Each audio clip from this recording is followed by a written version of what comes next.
ไว้บ้างจงแบ่งเป็น2 ผลัดเถอะให้ยกไปแต่ทีละ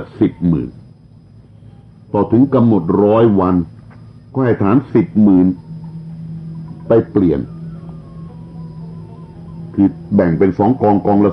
10,000ออกไปทำการก่อนกองหนึ่งพอครบ100 วันเอากองนี้ไปเปลี่ยนเพื่อทหารจะได้มีกำลังทำการศึกสืบไปคงเบ่งได้ฟังก็จริงว่าที่ท่านว่านี้ต้องด้วยความคิดของเราแล้วซึ่งจะทำการสงครามเนี่ยใช่ว่าจะสำเร็จในวันเดียว2 วันหามิได้จำจะต้องคิดกันเป็นแรมปีจึงจะตีได้เมืองเตียงอันคงเบ่งกล่าวดึงแล้วก็ให้กำหนดทหารทั้งปวงตามคำเอียวหงีแหละคือแบ่งฐานออกเป็น2 ผลัดผลัดละ10,000ถ้าถึงกำหนดแล้วผู้ซึ่งจะไปผลัดนั้นถ้าไปไม่ทันเราจะเอาโทษถึงตายในขณะนั้นพระเจ้าเราเสียนเสวยราชได้9 ปีเป็นเทศกาลเดือน4ในตอนนี้ก็ตกอยู่ในราวปีพุทธศักราช774คงเบ่งคุมฐาน10,000ทหารผลัดแรกผลัดที่1เนี่ยยกกองทัพออกจากเมืองฮันตง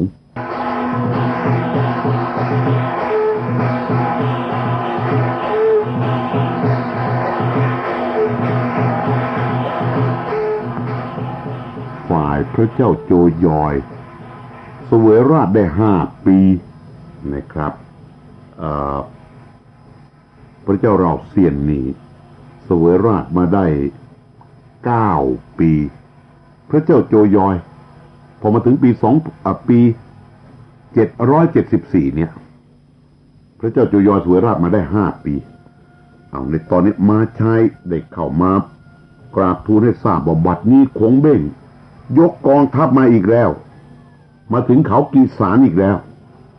พระเจ้าโจยอยได้แจ้งดังนั้นก็ปรึกษากับซูมาอี้ว่าคงเบ่งยกมาครั้งนี้เราจะคิดประการใดดีซูมาอี้ก็ทูลว่า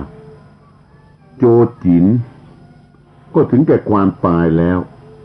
ซึ่งคงเบ่งยกมาครั้งนี้ไว้เป็นพนักงานข้าพเจ้าจะอาสาคิดอ่านเอาชัยชนะให้ได้ซูมาอี้กล่าวอย่างนี้ดูเป็นคำที่จะไม่มีความหมายอะไรเลยอย่างนั้นหรือคือว่าโจจินถึงได้ความตายแล้วคงเบ่งยกมาครั้งนี้ไว้เป็นพนักงานข้าพเจ้าจะคิดอ่านเอาชัยชนะให้ได้ถ้าจะฟังให้ลึกซึ้งโจจินท่านขุนพลร่วมแส่แม่ทัพใหญ่ก็กระทำการทุกอย่างที่จะให้ประสบกับความพ่ายแพ้อยู่มาตลอดซูมาอี้มีสติปัญญาจะกระทำการตามสติปัญญาของตนก็ไม่ได้มันติดมันขัดมันขวางอยู่ที่ท่านผู้ใหญ่เนี่ยบัดนี้ท่านผู้ใหญ่ก็ไม่อยู่แล้วล่ะตนก็จะเอาชัยชนะให้ได้พระเจ้าโจยอยได้แจ้งนั้นก็มีความยินดีก็สั่งให้ซูมาอี้เร่งไปทำการซูมาอี้ก็ออกมาให้จัดแจงทักแกล้วทหารทั้งปวงแล้วก็เข้าไปกราบถวายบังคมลายกทัพออกจากเมืองลกเอียงไปในขณะนั้นพระเจ้าโจยอยได้ส่งรถออกไปส่งซูมาอี้ถึงประตูเมืองนี่เป็นการให้เกียรติกับ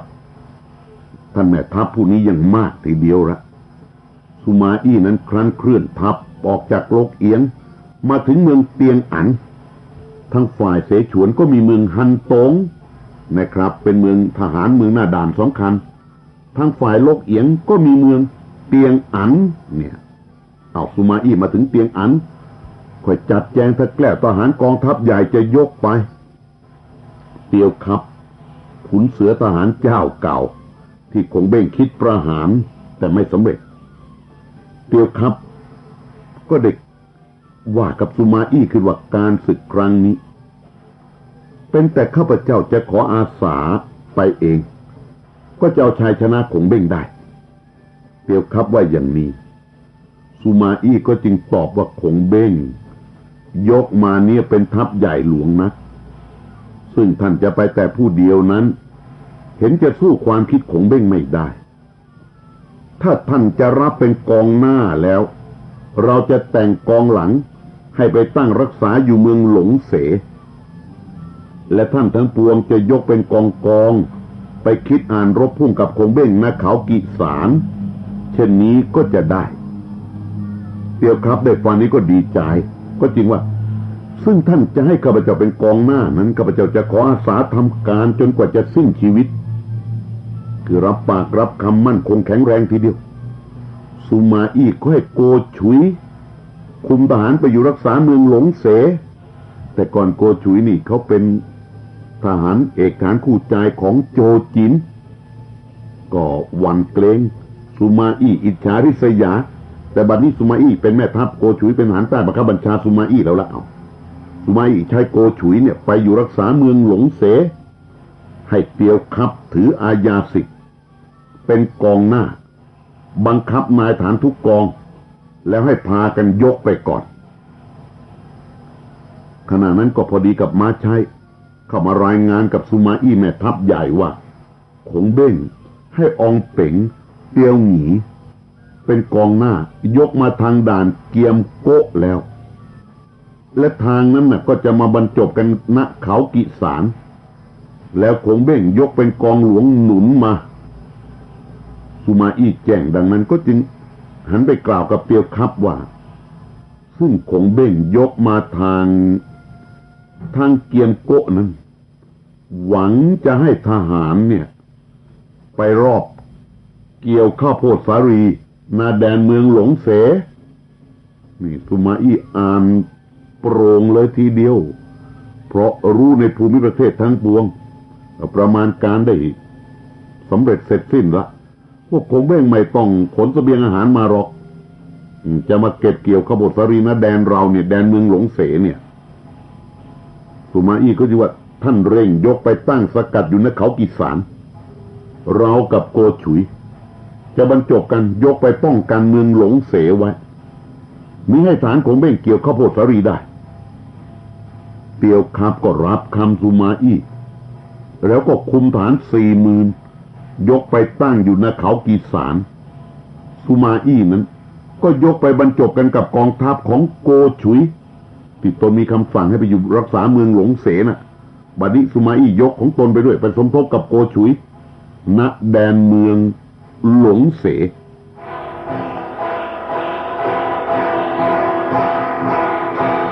หลงเสนี่เป็นเมืองสำคัญด้วยเป็นเมืองอู่ข้าวอู่น้ำเลยทีเดียวละมีข้าวสาลีมากทีนี้ฝ่ายคงเบ้งน่ะยกมาถึงเขากีสารก็ตั้งค่ายมั่นไว้ครั้นเห็นกองทัพเมืองลกเอียงยกมาก็คิดว่าจะออกรบพุ่งณบัดนี้เรารีบเดินทัพมาเนี่ยเป็นการด่วนเสบียงอาหารก็มีมาไม่มากบัดนี้เสบียงในกองทัพเราก็ขัดสนอีกประการหนึ่งลิเงียมจากเสฉวนที่เราให้เป็นแม่กองเสบียงเร่งรัดเอาเสบียงมาส่งก็ยังไม่เอาเสบียงมาส่งให้ทันนี่คงเบ้งเริ่มปรารภแล้วคงเบ้งก็จึงให้อองเป๋งเตียวหงีอยู่รักษาค่ายส่วนคงเบ้งนั้นพาเกียงอุยและอุยเอียนกับทหารอีกเป็นอันมากยกลัดไปทางเมืองโลเสกินอเจ้าเมืองโลเสแจ้งว่าคงเบ้งยกมาก็คิดเกรงก็มาคำนับต้อนรับเชื้อเชิญกับไปในเมืองคงเบ้งก็ถามกินอว่าที่ตำบลใดบ้างที่มีข้าวโพดสาลีมากกินอก็บอกว่าก็แดนเมืองหลงเสนั่นแหละที่มีข้าวโพดสาลีสุกแล้วเป็นอันมากคงเบ้งได้แจ้งนั้นก็มีความยินดีค่อยเตียวเอ็กมาตรงอยู่รักษาเมืองหลงเสนี่ส่วนคงเบ้งนั้นก็คุมทหารไปหวังที่จะเก็บเกี่ยวข้าวโพดสาลีในแดนเมืองหลงเสล่ะซึ่งในขณะนั้นทหารกองหน้าก็เอาเนื้อความเข้ามารายงานแก่คงเบ้งว่าสุมาอี้ยกทหารมาตั้งป้องกันอยู่ในแดนเมืองหลงเสคงเบ้งเด็กฟังก็ตกใจทีเดียว ก็จึงว่าสุมาอี้นั้นร่วงรู้ทันความคิดเราจึงยกทัพมาป้องกันข้าวโพดสาลีไว้ชนิดคงเบ้งกล่าวดังนี้และเมื่อคงเบ้งจะยกมาจากเมืองฮันตงน่ะได้ฐานทำเกวียนที่เหมือนกับเกวียนของคงเบ้งที่เคยขี่เนี่ย3 เล่มด้วยกันคือทำเกวียนเหมือนกันเลยลักษณะเดียวกันอีก3 เล่มแล้วก็ให้ทำหุ่น2 ตัวเป็นหุ่นรูปหุ่นเหมือนรูปคงเบ้งเนี่ยซ่อนมาด้วยขณะนั้นคงเบ้งก็อาบน้ำแต่งตัวแล้วค่อยเอาเกวียนทั้ง2นั้นมาแล้วก็เกณฑ์ทหารสำหรับชักเกวียนนุ่งขาวห่มขาวสยายผมเล่มละ40 คนสำหรับตีคล้องกลองโห่ร้องเล่มละ500 คนและทหารสำหรับล้อมวงอีกเล่มละ1,000 คนกองเกวียนนี่ตีเป็น4 กองเกวียนด้วยกันน่ะเกวียนหนึ่งให้เกียงอุยสิเป็นนายบังคับทหารทั้งปวงอีกกองเกวียนหนึ่งนั้นให้มาใต้อุยเอียนคุมทหารคงเบ้งนุ่งห่มเหมือนกับหุ่นทั้ง2 ตัวที่ทำมานั่นแหละแล้วก็เกณฑ์ทหารที่มีฝีมือให้ชักเกวียน24 คนสยายผมนุ่งขาวห่มขาวให้กวนหินบุตรกวนอูแต่งตัวดังเทพพยดาถือธงนำหน้าเกวียนให้ทหาร30,000ถือเคียวครบมือสำหรับเกี่ยวข้าวโพดสาลียกไปหน้าแดนเมืองหลงเสแล้วค่อยเกวียนหุ่นอีก2 กองเกวียนนั่นแหละเข้าซุ่มอยู่2 ข้างทาง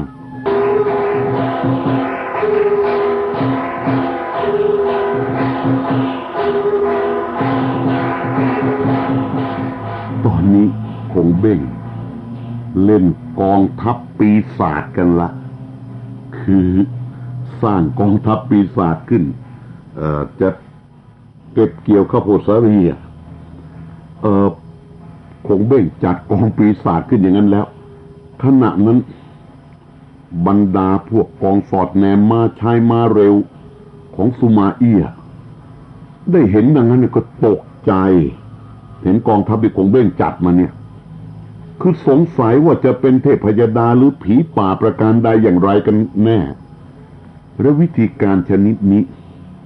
เมื่อประมาณ 2,000 ปีมาแล้วน่ะมันเป็นการง่ายเหลือเกินที่จะทำให้เชื่อ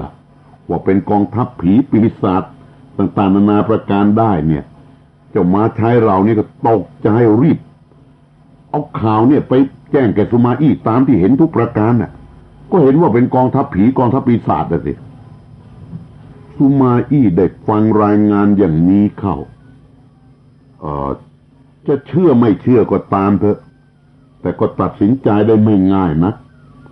ออกมายืนอยู่หน้าค่ายเห็นคงเบ้งขี่เกวียนถือพัดขนนกโบกไปมาสุมาอี้ก็จึงว่าคงเบ้งแกล้งทำกลอุบายมาอีกแล้วสุมาอี้ว่างี้แล้วก็สั่งทหารม้า2 กองทัพเรียกว่า2 กองพันเลยให้เร่งไปจับตัวคงเบ้งและเกวียนมาให้ได้ทหารม้า2 กองพันนั้นก็ขับม้าออกจากค่ายไปทีเดียวฝ่ายคงเบ้งเห็นดังนั้นก็อ่านมนต์คาถาเป่ากันทางไว้นี่นะนี่เรียนเวทมนต์คาถาแล้วจะว่าไม่มีไม่ได้อ่านมนต์คาถาเป่ากันทางไว้มิให้ข้าศึกไล่มาทันแล้วก็ให้ทหารบ่ายหน้าเกวียนเดินไปโดยปกติแหละฝ่ายทหารมา2 กองพันนั้นก็รีบขับควบมาตามกำลังทางประมาณ300 เส้นระยะไล่ระหนีกันนั้นน่ะก็คงอยู่อย่างนั้นแหละมิได้ใกล้เข้าไปได้นี่เพราะคงเบ้งอ่านมนต์เป่ากันทางเข้าไว้นี่คือตามไม่ทันไล่ตามมาแต่ก็อยู่ในลักษณะห่างกันประมาณ300 เส้นนั่นแหละ คงเบ้งนั้นก็ให้กลับหน้าเกวียนหวังจะยั่วฐานสุมาอี้ให้ไล่มาอีกทหารสุมาอี้เห็นนั้นก็รีบขับมาตามไปอีก200 เส้นก็ไม่ทันอันว่าระยะทางใกล้และไกลก็คงอยู่ดังเก่าแหละในสุดก็หยุดมาต้องหยุดแล้วก็คิดสงสัยว่าคงเบ้งก็เดินไปเป็นปกติอะไรแล้วเหตุใดเนี่ย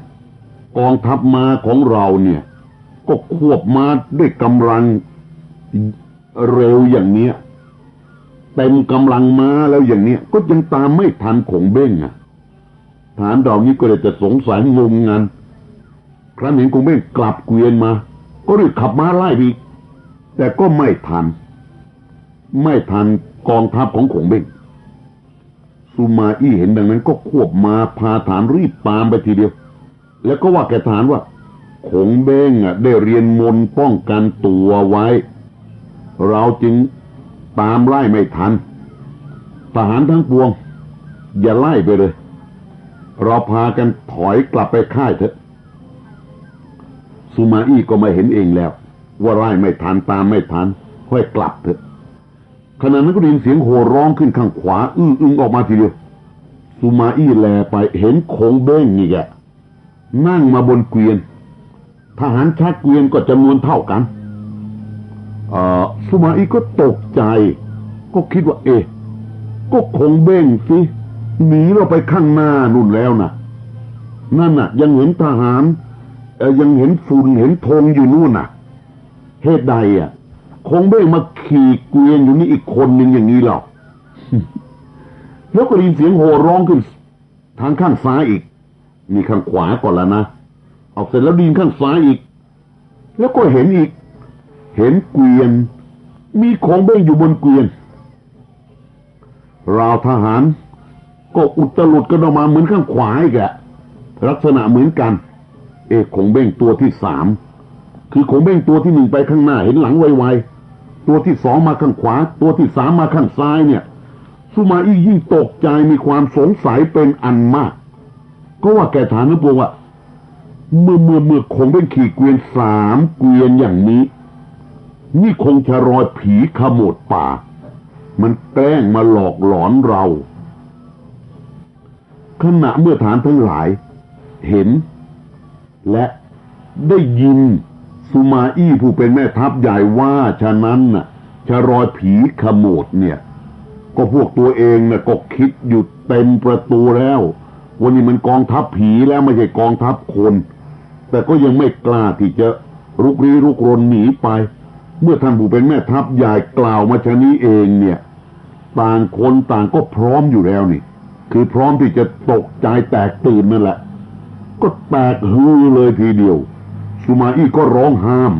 แต่จะห้ามอย่างไรไหวทหารทั้งปวงแตกหนีตะเลิดเปิดเปิงกราบขอภัยโกยแนบกลับเข้าเมืองหลงเสทหารสุมาอี้เพ่นหนีตะเลิดเปิดเปิงเข้าเมืองฝ่ายคงเบ้งตัวจริงคือตอนนี้มี3ตัวนี่ตัวคงเบ้งตัวจริงเห็นดังนั้นก็ให้ทหารทั้งหมดได้กลับมาแล้วทหาร30,000ต้องเรียกว่าผีเคียวข้าวเนี่ยเจ้าผีที่ถือเคียวเป็นอาวุธเนี่ยทหาร30,000ที่ถือเคียวเนี่ยแต่งตัวเป็นผีเนี่ยรีบเก็บเกี่ยวข้าวโพดสาลีกระทำอยู่อย่างนั้น2 วันก็ได้ข้าวโพดสาลีเป็นอันมากทีเดียวแล้วก็พากันกลับไปยังเมืองโลเสีย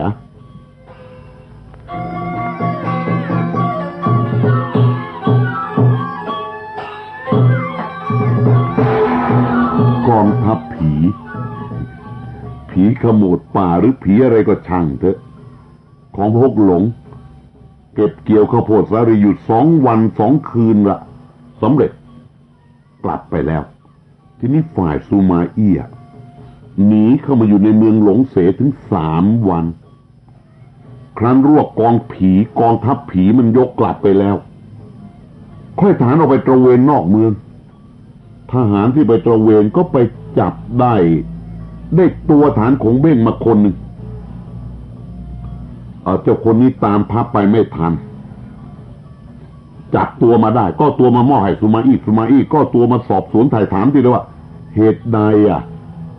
มึงจึงยังอยู่ให้พวกกูจับมาได้เนี่ยไอ้ผีตัวนี้ไม่ตามกองทัพไปทหารบริก็บอกว่าข้าพเจ้าพลัดตกจากหลังม้าลงมาเจ็บป่วยอยู่ไม่อาจจะหนีท่านไปได้ทหารของท่านจึงจับข้าพเจ้ามาได้เจ้าทหารคนนี้ก็รายงานอย่างเนี้ยโอ้ตกหลังม้าสุมาอี้ก็ถามว่าคงเบ้งน่ะทำด้วยความรู้ประการใดเราจึงเห็นคงเบ้งอยู่บนเกวียนถึง3 คนเป็นกองทัพผีทั้ง3 กองหรือไงและเห็นพาผีขโมดป่ามาทำการด้วยอย่างนั้นหรือเราจึงไม่อาจจะรู้ได้ว่าคงเบ้งอยู่บนเกวียนไหนกันแน่คือเห็นอยู่ถึง3 กองเกวียนด้วยกันเนี่ย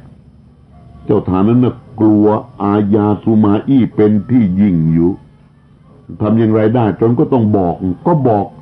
ตามกลอุบายที่คงเบ้งกระทำทุกประการนั่นแหละคือจัดเตรียมมาแล้วแม้แต่เกวียนแม้แต่หุ่นแม้แต่ทหารจำนวนผู้คนอุบายซ้ายขวาประการใดอย่างไรเจ้าฐานผู้นี้ก็รายงานให้สุมาอี้ทราบทุกประการสุมาอี้ได้ฟังความดังนั้นก็ทอดใจใหญ่คือถอนหายใจเฮือกเลยแล้วก็จึงว่าคงเบ้งทำการครั้งนี้ดังเทพยดามาช่วยเหลือกำลังความคิดเราจะอย่างรู้ถึงสุมาอี้ก็กล่าวเช่นนี้ยอมรับในความตามไม่ทันแห่งปัญญาตนขณะนั้นก็พอดีโกฉุยยกมาสุมาอี้ก็เล่าเนื้อความให้โกฉุยฟังทุกประการโกฉุยก็จริงว่าคงเบ้งทำได้แต่ท่านยังไม่ทันรู้เมื่อรู้แล้วชะนี้ก็จะกลัวอะไรเล่าบัดนี้ข้าพเจ้าแจ้งว่าคงเบ้งกำลังสารวนในฐานนวดข้าวอยู่ณที่เมืองโลเสียขอให้ท่านแยกฐานเราเป็น2 กองเถอะตีกระหนาบเข้าไปก็จะจับคงเบ้งได้โดยง่ายและจะชิงข้าวโพดสาลีเสบียงทั้งปวงทั้งหลายเหล่านั้นกลับคืนมาได้ด้วยสุมาอี้ฟังโกฉุยนายฐานใหญ่ของตนว่าดังนี้ก็เห็นชอบด้วยก็จัดแจงฐานออกเป็น2 กองแล้วก็ยกจากเมืองหลงเสพุ่งตรงไปสู่เมืองโลเสซึ่งเป็นยุทธภูมินวดข้าวสาลีของขงเบ้งล่ะ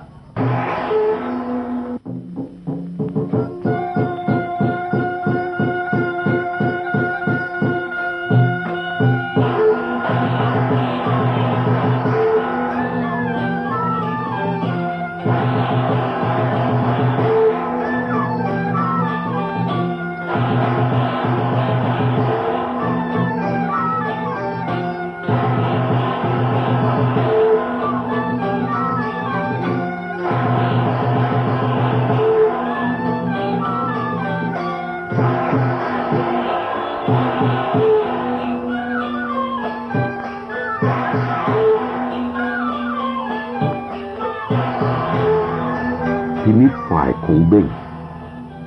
นำกองทัพผีไปก็ต้องว่ากันสั้นๆไปขโมยเกี่ยวข้าวโพดสาลีเข้ามาได้แล้วเนี่ยก็ต้องขนคือจะนวดที่นั่นมันไม่ทันแต่เก็บเกี่ยวเป็นฟ่อนมาละก็มายังเมืองโลเสียค่อยฐานนวดข้าวอยู่ก็ต้องใช้เวลาเนี่ยก็จึงว่าแกขุนนางทั้งปวงว่าเวลาค่ำวันนี้จะมีผู้มาตีเมืองโลเสียและนอกเมืองเนี่ยก็เป็นที่นาอันกว้างขวางอยู่ผู้ใดจะอาสาคุมฐานไปซุ่มอยู่ข้างทิศตะวันตกทิศตะวันออกเพื่อจะได้คอยตีกระหนาบฆ่าศึกเข้ามาได้บ้างคงเบ้งถามหาผู้อาสาเกียงอุยเอียนมาตรงมาใต้4 นายนี้ก็รับทีเดียวว่าข้าพเจ้าจะขออาสาไปซุ่มเองคงเบ้งเด็กฟังก็มีความยินดีค่อยเกียงอุยเอียน 2 คนนี่คุมทหารคนละ 5,000ไปซุ่มอยู่ข้างทิศตะวันตกนี่10,000ละไปซุ่มอยู่ด้านนอกออกไปอีกทีนึงให้มาตรงมาใต้คุมฐานคนละ5,000กราบขออภัยคุมฐานคนละ1,000เดียวนะครับกองละ1,000เดียวเท่านั้นอุยเอียน1,000มาเกียงอุย1,000นี่มาตรงมาใต้ก็คนละ1,000นี่เหมือนกันไปซุ่มอยู่ข้างทิศตะวันออกแล้วก็สั่งว่าถ้าได้ยินเสียงประทัดเมื่อใดแล้วก็ให้คุมทหารตีกระหน่ำเข้ามาทั้ง4ด้านนี่แหละคือเป็น4กองนี่นายฐานทั้ง4ก็ไปซุ่มอยู่ตามคำของเบ้งสั่งทุกประการและของเบ้งก็ให้ทหารขึ้นรักษาหน้าที่เชิงเทินไว้ครั้นเวลาเย็นของเบ้งก็ให้ทหาร100ถือประทัดกันครบมือทุกคนออกไปซุ่มอยู่นอกประตูข้างทิศเหนือทีนี้ฝ่ายซูมาอี้จะมาชิงเสบียงคืนเอายกมาจากเมืองหลงเสียใกล้เชิงกำแพงเมืองโลเสแล้วครั้นเวลาพลบค่ำก็ปรึกษากับโกฉุยว่าเราจะเข้าตีเอาเมืองโลเสให้ได้ในกลางคืนวันนี้โกฉุยก็เห็นชอบด้วยว่าสมควรแล้วที่จะต้องเข้าตีเอาให้จงได้สุมาอี้ก็ขับฐานเข้าล้อมเมืองโลเสไว้ครั้นเวลาประมาณยามเศษสุมาอี้ค่อยมาชายควบไปบอกให้จุดประทัดต่อกันตามสัญญาฐานในพวงก็โห่ร้องยิงเกาทันเข้าไปเป็นอันมากเราทหารที่รักษาหน้าที่เชิงเทินก็รบพุ่งป้องกันเข้าไว้นี่ทีนี้เอาฝ่ายสุมาอี้โจมตีละทีนี้ฝ่ายของเบ้งเห็นได้ทีฉะนั้นทหารของตน100 คนที่มีประทัดครบมือเนี่ยผมไม่ก็สายฐานจุดประทัดสัญญาขึ้นพร้อมกันฝ่ายเกียงอุยเอียนมาตรงมาใต้4 นาย 4 กองเรียกว่า4 กองพันได้ยินเสียงประทัดสัญญาก็คุมฐานตีกระหนาบมาเป็น4 ด้าน 4 ทางราวฐานที่อยู่ในเมืองโลเสล่ะฐานของเบ้งอยู่ในเมืองนี่ก็เปิดประตูเมืองออกมาตีกระหน่ำขึ้นไปไล่ฆ่าฟันทหารสุมาอี้ล้มตายเป็นอันมากทีเดียวฝ่ายสุมาอี้กับโกฉุยก็พลัดกันต่างคนต่างก็พาทหารที่เหลือตายรบฝ่าหนีออกมาสุมาอี้กับโกฉุยหนีมาพบกันเข้าก็พากันกลับไปตั้งอยู่ณเชิงเขาแห่งหนึ่งครั้นรุ่งเช้าของเบ้งก็ให้เกียงอุยเอียนมาตรงมาใต้ตั้งค่ายอยู่นอกเมืองทั้ง4 ด้านคือไม่ต้องกลับเข้าเมืองละ4 กองพันเนี่ยให้ตั้งค่ายอยู่4 ด้านหวังที่จะป้องกันข้าศึก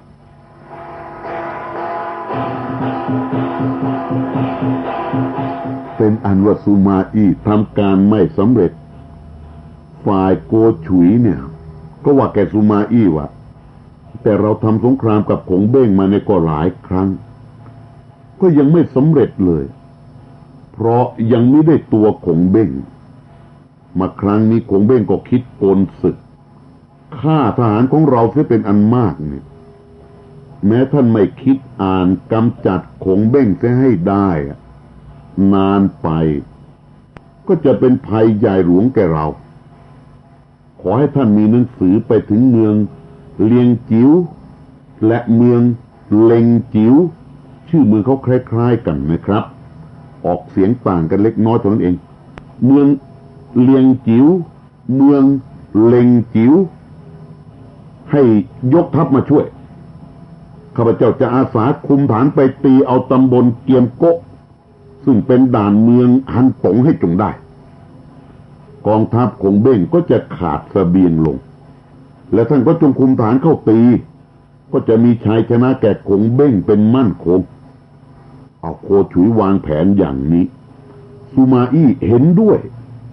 ก็จึงมีหนังสือไปถึงเมืองเลียงจิ๋วเมืองเล็งจิ๋วทั้ง2ตามคำโกฉุยว่าฝ่ายซุนเล่แจ้งในหนังสือดังนั้นก็จัดแจงทหารแล้วก็ยกมาถึงสุมาอี้ยกมาถึงกองทัพของสุมาอี้ ค ซึ่งตั้งอยู่ในแดนเมืองโลเสซูมาอี้ให้โกฉุยกับซุนเละคือมีซุนเละนำกำลังทัพมาสมทบเพิ่มเติมแล้วนี่ซูมาอี้ให้โกฉุยซุนเละนี่แหละแบ่งทหารไปตีด่านเกียมโกะ